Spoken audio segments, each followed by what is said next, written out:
This is FIMI Mini 3, and today I'll show how you can adjust the gimbal gain on this drone.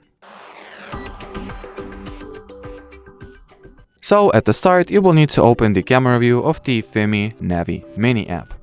Now launch settings by tapping at the cog icon you'll find to your top right.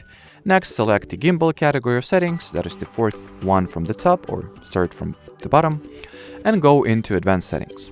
Here, unfold the gimbal gain preferences. Give me a sec here.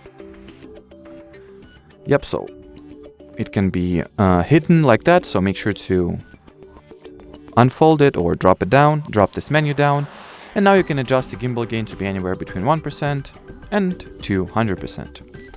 And well, as far as this video goes, that'll be it. So thanks for watching, and bye bye.